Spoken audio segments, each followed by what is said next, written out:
एक ऐसा रोग जो एक व्यक्ति से दूसरे व्यक्ति के अंदर हवा के द्वारा फैलता है और यदि किसी व्यक्ति के ये रोग हो जाता है तो उसका जीवन यापन करना मुश्किल होता है। उस रोग के बारे में आज इस वीडियो के अंदर हम चर्चा करेंगे और उस रोग को बोला जाता है क्षय रोग या टीबी या तपेदी रोग जिसको हम बोलते हैं। इस रोग के बारे में आज इस वीडियो के अंदर कंप्लीट ये रोग किस कारण से होता है, इसका क्या इलाज है और क्या इसका बचाव है, उसके बारे में कंप्लीट इस वीडियो के अंदर हम चर्चा करेंगे। नमस्कार दोस्तों, आप सभी का इस चैनल पे स्वागत है। अपने जो क्लास 12 बायोलॉजी के अंदर 40वां चैप्टर चल रहा है मानव के सामान्य रोग, उसी में कुछ रोगों के बारे में हम पढ़ेंगे। इससे पहले एक रोग के बारे में हमने पढ़ा और आज ये दूसरा रोग है जिसके बारे में हम चर्चा करेंगे। तो ये वीडियो 12th क्लास के स्टूडेंट के अलावा बाकी जो कंपटीशन की तैयारी कर रहे हैं उन स्टूडेंट के लिए भी बहुत ज़्यादा इंपॉर्टेंट है, क्योंकि रोगों के बारे में कोई भी कंपटीशन एग्ज़ाम हो, एक पर्सन है वो किसी ना किसी रोग के बारे में ज़रूर पूछा जाता है और वो किस प्रकार का पर्सन होता है उसके बारे में इन रोगों के बारे जो हम वीडियो बना रहे हैं तो उसके अंदर हम चर्चा ज़रूर कर रहे हैं, इसलिए आप वीडियो को ज़रूर देखें। स्टार्ट करते हैं हम क्लास को। क्षय रोग, क्षमा, तपेदी रोग या टीबी।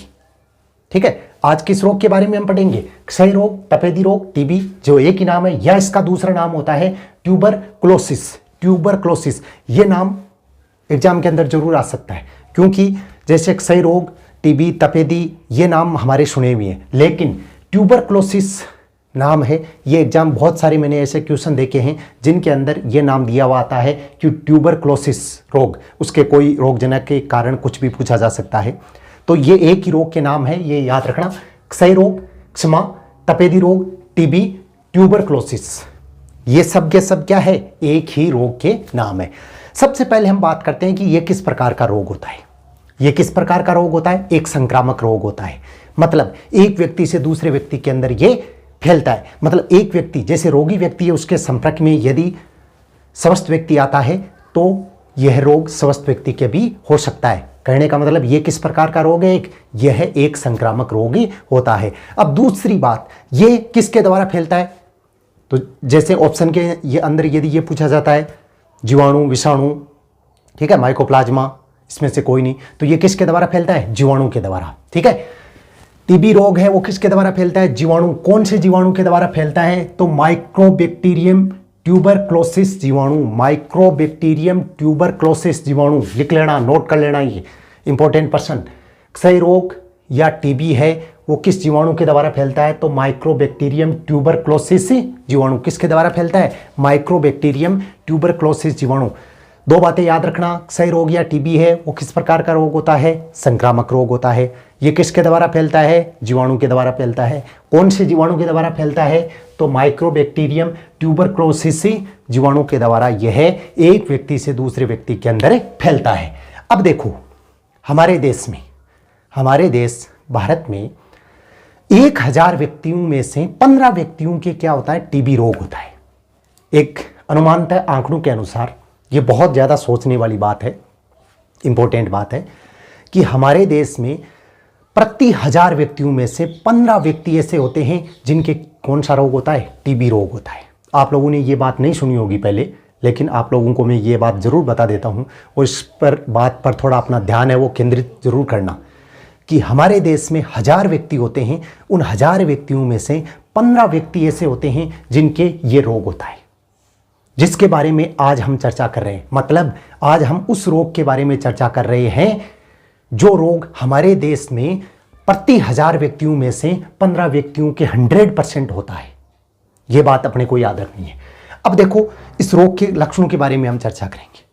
पहली बात, संक्रामक रोग है, मतलब क्या होगा कि एक व्यक्ति से दूसरे व्यक्ति के अंदर फैलेगा। ठीक है, यदि रोगी के संपर्क में हम जाएंगे तो हमारे भी ये रोग हो सकता है। टीबी रोग होता है, उसका पता कैसे लगता है? पता लगाने के लिए उसके लक्षणों के बारे में जानना जरूरी है। तो किस प्रकार के लक्षण होते हैं? तो इसके बहुत सारे लक्षण हो सकते हैं, जैसे लगातार खांसी आना। ठीक है, एक नॉर्मल खांसी अलग होती है और एक टीबी रोग जिस व्यक्ति के होता है उसकी खांसी अलग होती है। तो जो इस व्यक्ति के टीबी रोग होता है उसको क्या आती है? लगातार खांसी आती रहती है। ठीक है, दूसरी बात, बुखार रहती है, लगातार खांसी आती है और नियमित बुखार रहती है। ये नहीं कि एक दिन रही अगले दिन सही होगी, लेकिन लगातार क्या रहती है, हल्की बुखार रहती है, शरीर का वजन है वो कम होने लग जाता है। ये सब लक्षण ध्यान से सुनना। टीबी रोग के रोगी के लक्षण हम पढ़ रहे हैं, टीबी रोग के लक्षण पढ़ रहे हैं, ठीक है, अच्छी तरह से समझना। लगातार खांसी आना, बुखार रहना, शरीर का वजन है कम होना, शरीर में थकान महसूस होना। यदि आप थोड़ा सा काम कर लेते हो तो ऐसा महसूस होता है कि शरीर है पूरी तरह से थक गया है। कहने का मतलब कमजोरी आना। आंखें अंदर धस जाना, मतलब जैसे ही शरीर के अंदर कमजोरी आती है तो आंखें क्या होती है, अंदर की तरफ धस जाती है। भूख नहीं लगना, शरीर है वो एक हड्डियों का ढांचा बनकर रह जाना, और व्यक्ति का कमजोर हो जाना, मतलब बिल्कुल पतला हो जाना। तो ये सब लक्षण किसके होते हैं, टीबी के लक्षण। दोबारा सुनना, टीबी रोग है उसके कौन कौन से लक्षण होते हैं, लगातार खांसी आना, बुखार रहना, शरीर है उसमें थकान महसूस होना, आंखें है वो अंदर धस जाना, शरीर का वजन कम होना, भूख नहीं लगना और कमजोरी आना, शरीर है वो एक हड्डियों का ढांचा बनकर रह जाता है। तो वो लक्षण किसके होते हैं, टीबी रोग के लक्षण होते हैं। अब देखो इसका संचरण मतलब जीवाणु होता है वो एक व्यक्ति से दूसरे व्यक्ति में किस प्रकार से फैलता है। तो संचरण माध्यम क्या होता है, वाहक क्या होता है, तो जल के द्वारा भी फैल सकता है, वायु के द्वारा भी फैल सकता है। इसके रोगाणु है जो जीवाणु होते हैं वो क्या कहते हैं, वायु के द्वारा भी दूसरे व्यक्ति में जा सकते हैं, जल के द्वारा भी दूसरे व्यक्ति में जा सकते हैं। तो किस प्रकार से जाते हैं कि जिस व्यक्ति के टीबी रोग हो जाता है उसको क्या होता है, लगातार थूक, मतलब जैसे खांसी आती है तो थूक और बलगम, कंप जिसको हम बोलते हैं, थूक और बलगम मतलब कंप। तो लगातार खांसी आती है तो उस खांसी में थूक और बलगम है, उस व्यक्ति को बाहर थूकना पड़ता है। लगातार उसको क्या आती है, छींक आती है, ठीक है। तो ये उसके लक्षण भी होते हैं कि थूक का आना, बलगम आना, खांसी के साथ में क्या आना, बलगम, कंप जिसको हम बोलते हैं, और छींके आना। तो यदि जो रोगी होता है उसको क्या होता है, बलगम आता है, थूक आता है, तो वो बाहर उसको थूक देता है, छींक आती है, ठीक है, तो बाहर निकलती है ये। अब उसके साथ में क्या होता है कि जो जीवाणु है वो बाहर आ जाता है, शरीर के अंदर था वो उसके साथ में, जैसे छींकता है व्यक्ति, बलगम थूकता है तो उसके साथ में बाहर आ जाता है।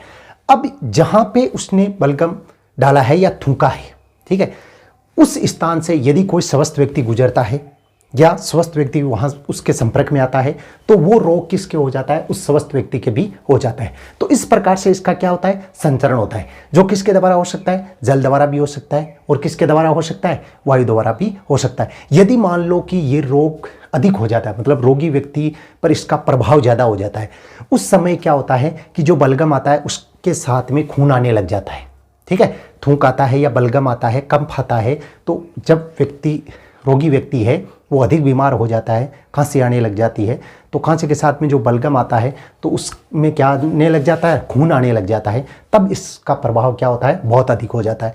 एक समय क्या था कि ये एक लाइलाज बीमारी थी, मतलब इसका कोई इलाज नहीं था, मतलब जिसके टीबी हो जाता था तो उस व्यक्ति की मृत्यु है वो निश्चित होती थी। लेकिन वर्तमान समय में इसका इलाज है बिल्कुल, और इसके लिए कौन सा टीका लगाया जाता है, बीसीजी का टीका लगाया जाता है। कौन सा टीका लगाया जाता है, बीसीजी का टीका, और अनेक प्रकार की दवाइयाँ भी होती है।